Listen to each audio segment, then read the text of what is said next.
Obstructive sleep apnea, which will be shortened down to OSA for the majority of this video, is not fun at all.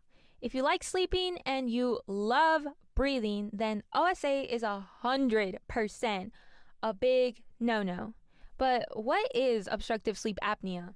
Well, have you ever eaten or drunk something and it went down the wrong hole? You started coughing a lot, right?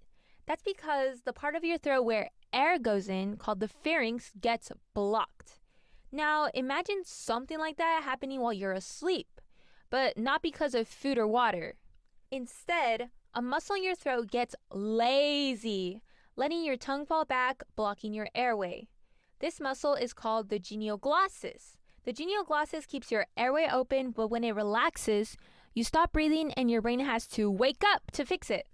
Well, lots of things can cause this to happen. Smoking, being very overweight, alcohol, and so much more.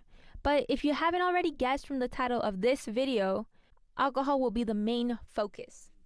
So a legal adult drinks some alcohol, or if you want to be fancy, you can call it ethanol. It first goes down your throat to the stomach, where some of the alcohol slips through the walls of your stomach and into your blood. But the real action happens in your small intestine, which is where food goes after it exits the stomach. This is where most of the alcohol decides to go into the blood. The alcohol goes swimming along with your blood throughout your body, making a stop at the liver. For reference, if alcohol is the trash, your liver is the garbage man taking that trash away from you. Shout out to the liver, my boy since week 3. But the liver can't take too much at once, so the alcohol left over goes to other places in your body, one of those being the brain. However, when you get near the brain, there's something standing in the way of the alcohol and the brain. This is known as the blood-brain barrier, or for short, the BBB. The BBB protects the brain by deciding what's allowed in and what has to stay out. But the alcohol particles are so tiny, they sneak right past. And thus, finally, alcohol has reached the brain. But the journey ain't over yet. You see, your brain is made up of many parts that do different things.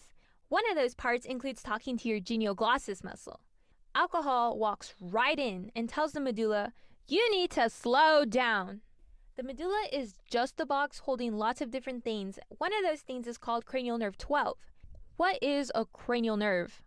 A cranial nerve is like a wire that sends electricity to a body part to make it move or do something. An example would be like the electricity that tells your TV or lights to turn on. You have lots of these. Cranial nerve 12 is also known as the hypoglossal nerve, and it has the power over your throat muscles that keep the airway open. Scientists like to call this electricity an electrical signal. And oh no, there isn't a lot being sent now that alcohol is here. The throat muscles really needed that electrical signal to keep the airway open. So now we're back to what I talked about at the start of this video. The throat muscles don't want to do their job and let the tongue or some of the tissue in the area around it block the airway.